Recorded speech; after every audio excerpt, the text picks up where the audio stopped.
तो हेलो बच्चा लोग, कैसे हो? होप करता हूँ सब लोग बढ़िया होंगे, मस्त होंगे। तो आज हम लोग स्टार्ट करने वाले हैं अपना चैप्टर, जो कि है ऑल अबाउट किसके लिए?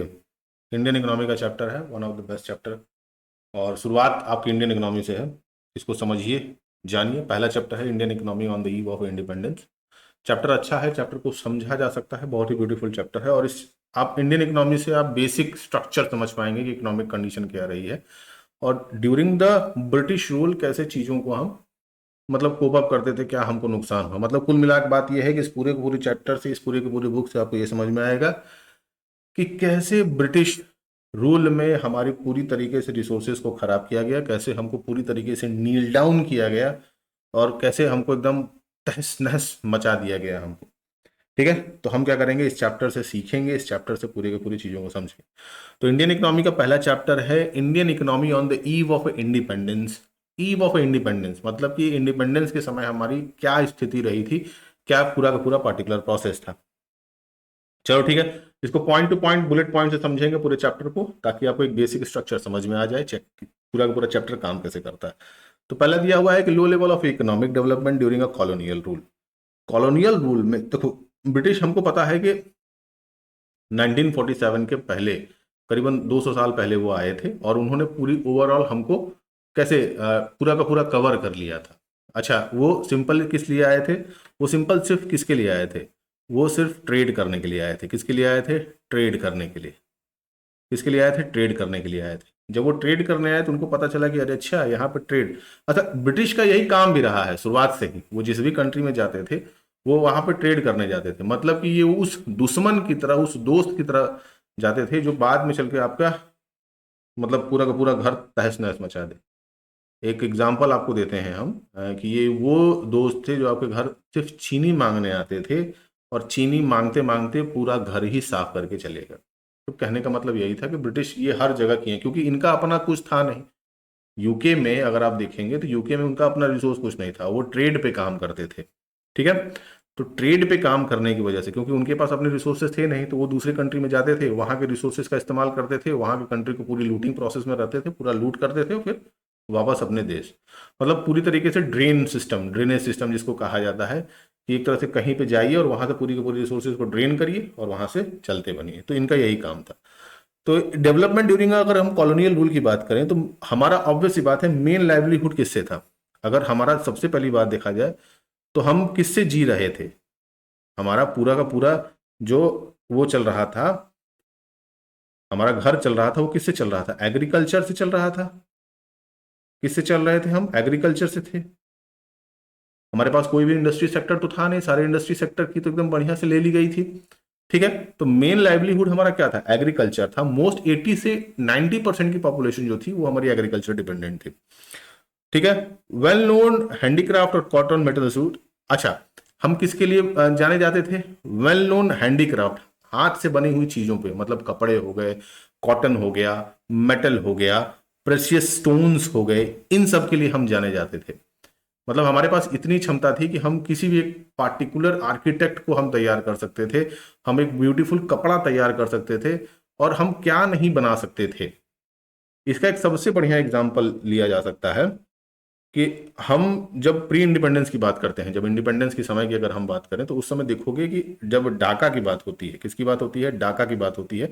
इस समय ये ढाका कहा जाता है, जो कि पार्ट है किसका? बांग्लादेश का। ठीक है, किसका पार्ट है? बांग्लादेश का पार्ट है। यहां पे एक कपड़ा बनता है जिसको मलमल कहते हैं। ठीक है, मल मल कहा जाता है।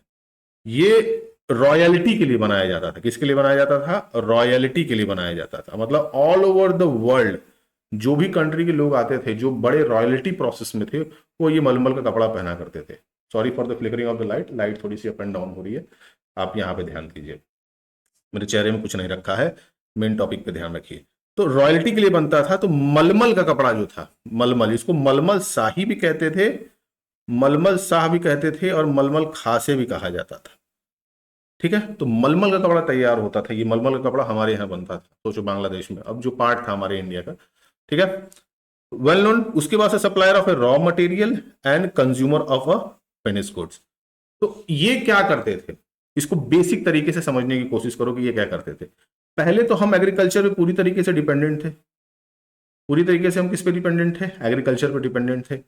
अच्छा, दूसरा इन्होंने क्या किया, ये क्या करते थे कि हमसे रॉ मटेरियल लेते थे, हमसे रॉ मटेरियल लेते थे, हमारे पास से रॉ मटेरियल उठाया, ठीक है, इसको कहाँ ले गए, इसको यहां से उठाया, इसको लेके गए कहाँ पे, इसको लेके गए ब्रिटिश में, मतलब ब्रिटेन ले गए, यानी यूके ले गए, ठीक। वहां पे इन्होंने क्या किया, वहां पे एक कंज्यूमर गुड को तैयार किया, कंज्यूमर गुड को तैयार किया, फिर उसके बाद इसी कंज्यूमर गुड को वापस कहां लेके चले आए, इसी कंज्यूमर गुड्स को वापस कहां ले आए, इंडिया लेके चले आए। मतलब कि हम उनको क्या करते थे, रॉ मटेरियल प्रोवाइड करते थे कि लो भैया ये रॉ मटेरियल हमारी तरफ से तुमको, वो क्या करते थे, उसको अपने देश ले जाते थे, फिर उसको वहीं बनाते थे चीप क्वालिटी का, या उसको फिर दूसरी कंट्री में बढ़िया क्वालिटी वाले बेच देते थे, जो चीप क्वालिटी का बचता था वो हमारी कंट्री में ले आते और हमको दे देते, कहते कि लीजिए आपका काम हो गया, आप जाइए आनंद लीजिए। ठीक है, बात समझ में आई कि नहीं समझ में आई? तो ऐसी चीजें तैयार होती थी, कुल मिला के यही बात है। तो ये पॉइंट हमारा ये रहा कि हम क्या करते थे, रॉ मटेरियल की सप्लाई किया करते थे, उसके बाद से हम उसको रॉ मटेरियल किसको देते थे, ब्रिटिशर्स को देते थे, ब्रिटिशर्स क्या करते थे, उसका इस्तेमाल करते थे। जैसे को समझो, जैसे हमने रॉ मटेरियल का इस्तेमाल कैसे किया, देखो रॉ मटेरियल में अगर हमारे पास, अगर हम बात करते हैं रॉ की बात करते हैं, तो हमारे पास मान लो कि सिल्क है, क्या है, सिल्क है, ठीक।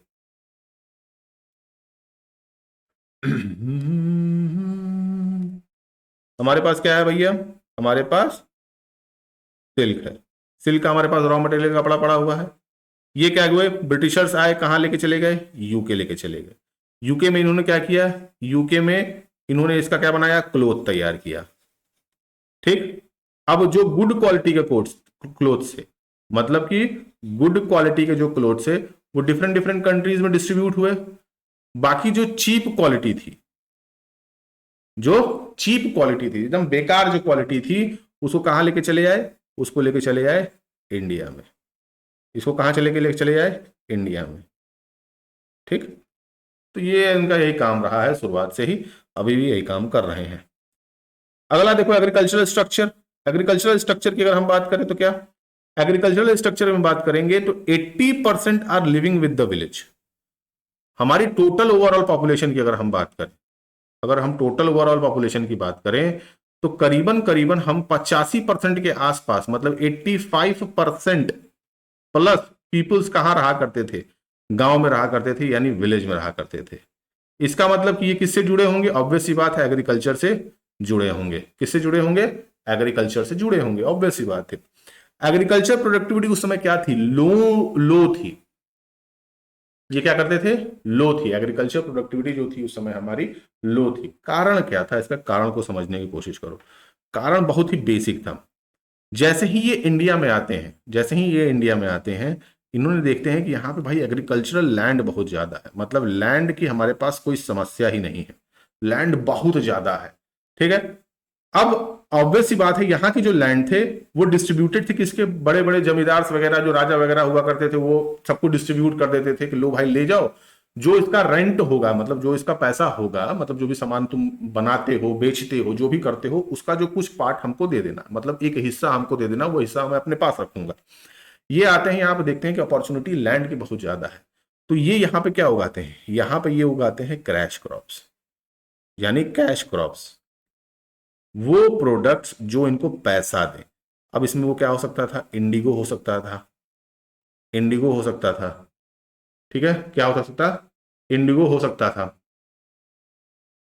ठीक। उसके साथ क्या क्या, अफीम हो गया, अफीम, अफीम, अफीम को इंग्लिश में क्या कहते हैं यार, मुझे याद नहीं आ रहा है। अफीम मतलब दैट है, हाँ, निकोटीन हो गया, निकोटीन हो गया,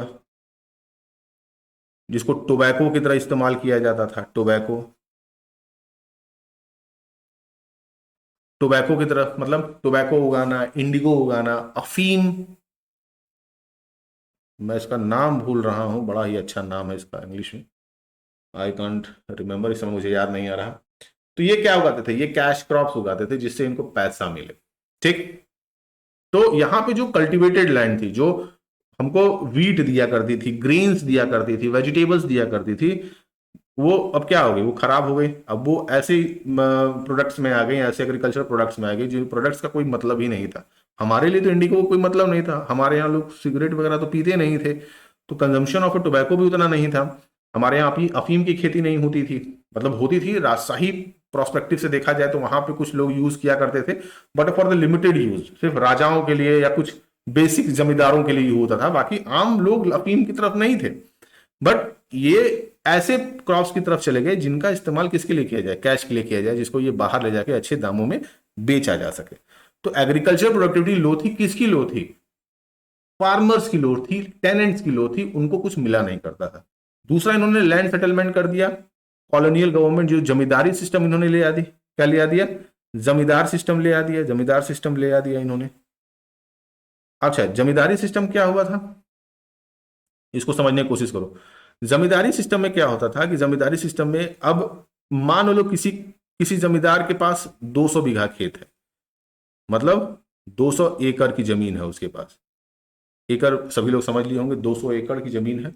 अब वो क्या करता था, 200 एकड़ की जमीन अलग अलग फार्मर्स को दे देता था, अलग अलग फार्मर्स को दे दिया, भाई ये लो। उसने 20 फार्मर जोड़े और सबको 10-10 एकड़ दे दिया कि लो भाई जो खेती करो।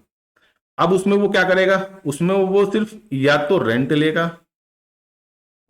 लेगा, मतलब टेनेंट से पैसा लेगा उस पार्टिकुलर क्रॉप्स का, और वो भी बहुत हाई चार्जेस हुआ करते थे। मतलब राजाओं के समय जो 1/10वां हिस्सा लिया जाता था पूरे के पूरे ओवरऑल प्रोडक्शन का, मतलब कि अगर 1 लाख का सामान हुआ तो उसका 10,000 ही सिर्फ सरकार यानी जमींदार या रॉयल्टी लेगी। बट ये अब 1/10 हिस्सा सिर्फ किसको मिलता था, अब सिर्फ टेनेंट को मिलता था। मतलब जहां पे रॉयल्टी 10,000 लिया करती थी, 10% लिया करती थी, अब वो सीधे उल्टा हो गया, सिर्फ 10% किसको मिलता था, टेनेंट्स को मिलता था या फार्मर्स को मिलता था। तो रेंट, इसके साथ साथ क्या हुआ भैया, इन्होंने कैश क्रॉप्स उगाने चालू कर दिए। तो कैश क्रॉप्स ऐसा तो है नहीं कि भाई फार्मर अब इंडिगो उगा के घर तो खाना खाएगा नहीं ना यार। अब वो अफीम उगा रहा है, अफीम तो दिन भर खाएगा नहीं कि मार के टाइट है, सो रहे हैं, आनंद ले रहे हैं यार, जीवन में कुछ पढ़ा ही नहीं, अपने भी पी रहे हैं, अपनी बेटी को भी पिला रहे हैं, अपने बेटे को भी पिला रहे हैं, अपनी बीवी को भी पिला रहे हैं, परिवार में सब अफीम पी के टाइट है। हाँ, तो भाई को अब सुरती तो नहीं खिलाएगा ना दिन भर कि लो सुरती खा के टाइट रहो। इंडिगो अब क्या कपड़ा धोएगा उससे दिन भर? भाई खाने के लिए तो उनको कुछ चाहिए ना, और वो भी इसका एक 10वां हिस्सा इनको मिल रहा है, कोई मतलब ही नहीं था। तो उन्होंने क्या किया कि उन्होंने कहा कि भैया ऐसा है कि लैंड सेटलमेंट की वजह से प्रोडक्टिविटी हमारी काफी लो हो गई। दूसरा, ये टेक्नोलॉजी पे कोई काम नहीं था, भाई उनको सिर्फ यहाँ पे लूटने के लिए तो आए थे ना, वो तो यहाँ पे सिर्फ किसके लिए आए थे, लूटने के लिए आए थे। तो टेक्नोलॉजी हमारे पास कुछ नहीं थी, टेक्नोलॉजी के नाम पे हम कुछ नहीं थे, मतलब ना ट्रैक्टर्स का इस्तेमाल करना, ना किसी तरीके का कल्टीवेटर का इस्तेमाल करना, ना किसी भी प्रकार की कोई टेक्नोलॉजी का इस्तेमाल नहीं था। हाँ, कुछ एरिया जो थी, जैसे महाराष्ट्र के एरियाज थे या जो ये एरियाज थे, वो कुछ एरियाज जो थे उन्होंने कॉमर्शियल खेती कर रखी थी, but that is not very went to कि बहुत एक्सट्रीम लेवल पे कॉमर्शियल खेती की जा रही है। ठीक है, ये पॉइंट समझ में आया। अगला आता है इंडस्ट्रियल सेक्टर। इंडस्ट्रियल सेक्टर बहुत ही बेकार था अपना। अच्छा, इसमें एक पॉइंट है जो तुमको शायद मैं समझा सकूं। इसमें बड़ा भाई बढ़िया एक पॉइंट दिया गया था कि एक फ्रेंच ट्रेवलर था 17वीं सेंचुरी में आया था, जिसका नाम शायद बर्नर था। ठीक है, बर्नर था, बर्नर। ठीक है, बर्नर था, बर्नर ने ये कहा था, ये फ्रेंच ट्रेवलर था, 17वीं सेंचुरी में आया था।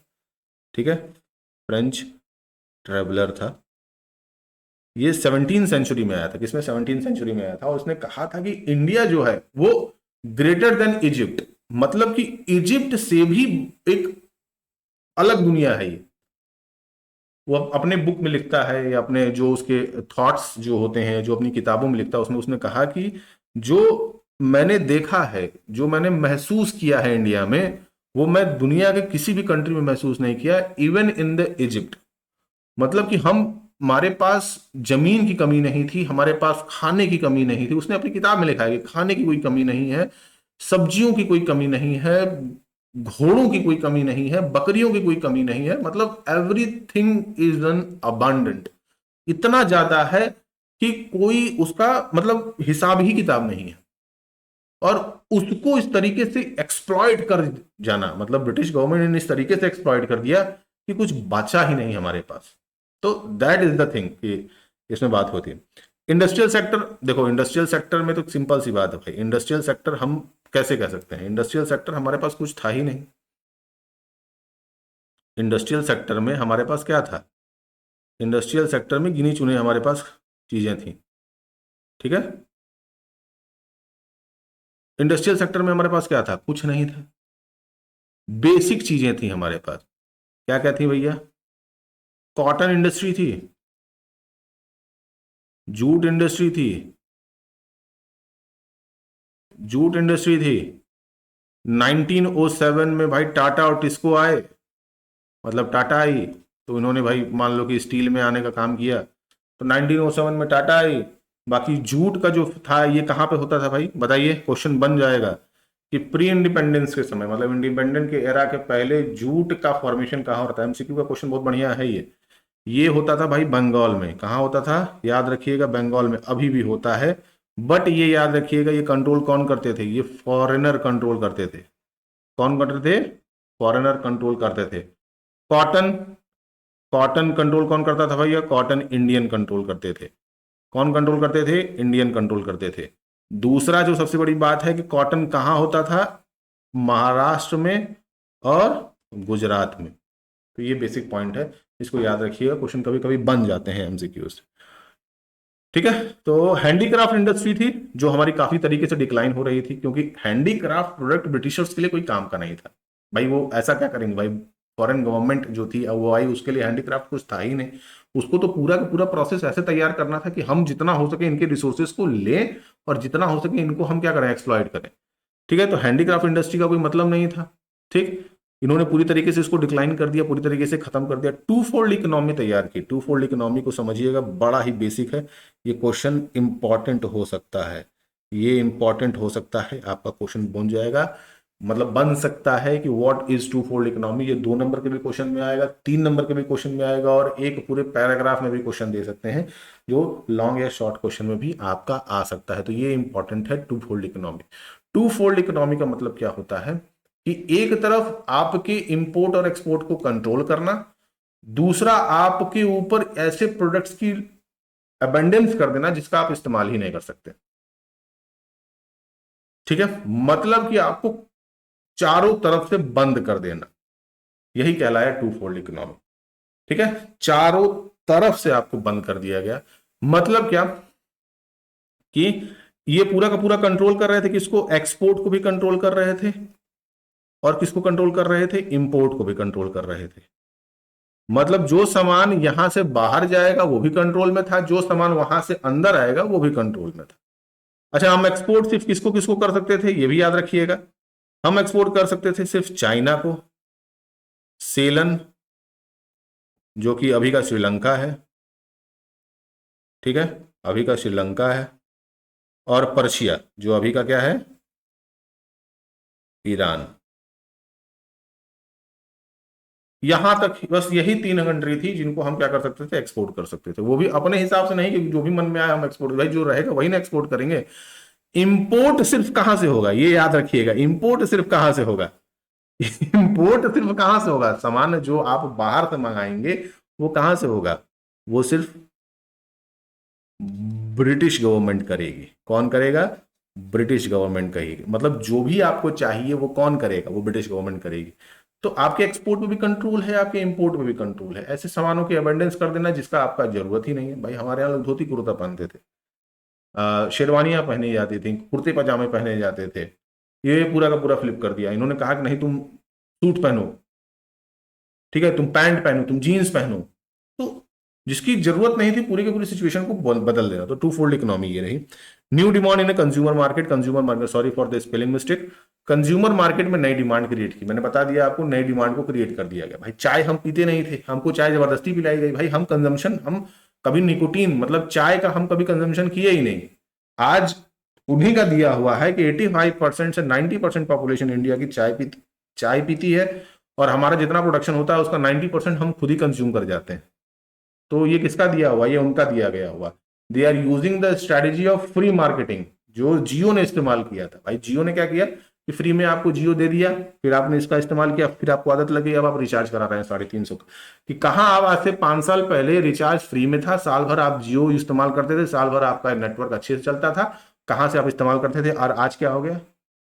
बाबा जी का ठुल्लू, 350 का रिचार्ज कराइए। तो ये इन्होंने ऐसे किया, ये क्या करते थे, रेलवे स्टेशन पे, स्टैंड्स पे, कॉलेजेस के सामने, स्कूल्स के सामने, मतलब जो उस समय की जो बड़ी बड़ी सिटी हुआ करते थे, यानी बंगाल हो गया, दिल्ली हो गया, महाराष्ट्र के कुछ पार्ट हो गए, गुजरात हो गया, पुणे हो गया, तो वहां पे क्या करते थे, ये स्टॉल लगाया करते थे जो रेलवे स्टेशन के सामने, वहां फ्री ऑफ कॉस्ट आपको चाय दी जाती थी कि लीजिए सर चाय पीजिए, चाय पीजिए, चाय पीजिए। आपको जब आदत पड़ गई, आपने क्या किया, आप उसको खरीदने लगे। ठीक है, आप उसको क्या करने लगे, खरीदने लगे। ठीक है, समझ में आया।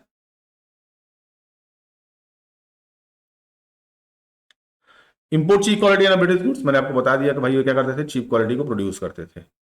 Discrimination on tariff policies. ठीक है, टैरिफ पॉलिसीज में डिस्क्रिमिनेशन हुआ। अब ये कैसे हुआ भाई, ये भी देखो, टैरिफ पॉलिसी में डिस्क्रिमिनेशन हुआ। ठीक, अब टैरिफ पॉलिसी में डिस्क्रिमिनेशन कैसे हो सकता है, टैरिफ पॉलिसी में डिस्क्रिमिनेशन कैसे हो सकता है, competition from the machine, machine के साथ कंपटीशन था हमारा। भाई ऑब्वियस सी बात है, हमारा प्रोडक्ट यहाँ पे था ही नहीं, हमारा प्रोडक्ट यहाँ का बना ही नहीं था। हम हाथ से बनाते थे, बट हमारा कंपटीशन किससे था, मशीन से था। हमारा कंपटीशन किससे था, मशीन से था। हम मशीन से कॉम्पीट कर रहे थे। मतलब जब तक हम एक प्रोडक्ट तैयार करते एक दिन में, वो एक दिन में कई सौ प्रोडक्ट बना लेते थे। यानी एक महीने में अगर हम 10 प्रोडक्ट तैयार कर रहे हैं, तो वो एक महीने में 1,000 प्रोडक्ट तैयार कर लेते थे। तुम 10 प्रोडक्ट बेचोगे, वो आपके यहाँ आते आते वो 1,000 प्रोडक्ट अंदर आपके मार्केट में आ गया। तो मशीन के साथ कंपटीशन था भाई, तो मशीन और कहाँ अकेला आदमी कहाँ कर पाएगा। New pattern of demand create कर दी इन्होंने। ऑब्वियस सी बात है, बेसिक चीजें जो हमारी, जो कॉटन, जो सिल्क का, ये सब का डिमांड खत्म हो गया। हम पॉलिएस्टर यूज करने लगे थे, जीन्स यूज करने लगे थे, अलग अलग टाइप के सूट्स पहनने हम लगे थे। More market for the British goods, obvious सी बात है, ब्रिटिश गुड्स का मार्केट बढ़ा था, ये मैंने बता दिया था। नो कैपिटल गुड इंडस्ट्री, कोई कैपिटल गुड इंडस्ट्री हमारे पास थी ही नहीं। हमारे पास कोई इंडस्ट्री थी ही, बची ही नहीं थी ना, कैपिटल गुड्स की इंडस्ट्री थी ही कहाँ, खाली टाटा और टिस्को थी उस समय, बाकी तो कुछ था नहीं। ठीक, तो इसमें कुछ है नहीं खास। अगला पॉइंट आता है फॉरेन ट्रेड। फॉरेन ट्रेड को समझो। ठीक है, export of a primary good and import of the consumer goods. मैंने अभी इसका एग्जांपल आपको शुरुआत में ही दिया था कि ये क्या करते थे, कि ये रॉ मटेरियल हमसे लेते थे। मतलब क्या करते थे, रॉ मटेरियल हमसे लेते थे, रॉ मटेरियल हमसे लेते थे, और इसका क्या करते थे, फिनिश्ड गुड बना देते थे। फिनिश्ड गुड बनाते थे और इसको फिर इंडिया में लॉन्च कर देते थे। यहाँ से कपड़ा लेके गए ब्रिटेन में, वहां तैयार किया, यहाँ लेके भेज दिया। ठीक, monopoly over the export and the import. Export और इंपोर्ट पे इनकी मोनोपोली थी। मैंने अभी इसको आपको पहले चैप्टर में, अभी तीसरे पॉइंट में बताया था कि टू फोल्ड इकोनॉमी को तैयार करके इन्होंने रखा था। पूरे के पूरे एक्सपोर्ट पे इनका कंट्रोल था, पूरे के पूरे इंपोर्ट पे कंट्रोल था। कौन सा सामान कहाँ जाएगा, कौन सा सामान कैसे तैयार होगा, ये सब कुछ कंट्रोल कर रहे थे। ठीक है, उसके बाद से generation of a large export surplus. ठीक है, लार्ज एक्सपोर्ट सरप्लस जो था, मतलब कि जो भी बाहर से सामान जानबूझ के अंदर की तरफ बुलाया जा रहा था। देखो कहने का मतलब बात को समझिए कि अगर हमको आपको लूटना होगा तो कुछ तरीका होगा। मैं आपको कुछ सामान, जैसे मान लो कि तुमको जरूरत है, सिर्फ एक सिंपल सी बात है, जो कंज्यूमरिज्म है वो यहां से आया। तुम्हें जरूरत है सिर्फ एक फोन की। भाई फोन का असली प्रोसेस क्या है, फोन का एक असली प्रोसेस है कि एक फोटो खींच लिए, एक अच्छी मल्टीटास्किंग कर सकें, या बेसिक पेमेंट कर सकें। एक नॉर्मल इंसान के लिए जरूरत क्यों है, आपको अबंडेंस क्रिएट कर देना भाई, सरप्लस क्रिएट कर देना आपके ऊपर। मतलब कि जिस चीज की जरूरत नहीं है वो भी आपको दे देना, वो भी आपको प्रोवाइड कर देना कि भाई नहीं तुमको इसकी जरूरत है, ये है एकदम नहीं, तुमको चाहिए, इसके बिना तुम जी ही नहीं पाओगे। ये वही काम करते थे। एक्सपोर्ट सरप्लस क्रिएट कर दिया, मतलब कि जिन चीजों की मुझे जरूरत थी ही नहीं, उसको भी यहां इंडियन मार्केट में डाल दिया, लो भैया इसको भी कंज्यूम करो। और उसके लिए क्या किया, यहीं के लोगों से पैसा भी ले लिया। अब भाई पॉलिएस्टर हमको पहनना नहीं था, पॉलिएस्टर हम पहनते ही नहीं थे, हम तो जानते तक नहीं थे कि पॉलिएस्टर होता क्या है, मगर हमको पहनाया गया। अगर पता होता तो नहीं पहनते। तो लार्ज नंबर ऑफ क्या होता था, एक्सपोर्ट सरप्लस हो रहा था। इससे क्या हो रहा था, जो यहाँ का गोल्ड, मतलब यहाँ का जो सरप्लस अमाउंट ऑफ मनी था, वो किसके पास जा रहा था, ब्रिटेन के पास जा रहा था। कहने का मतलब ये है, इसको समझो। अगर हमको देखो एक प्रोडक्ट है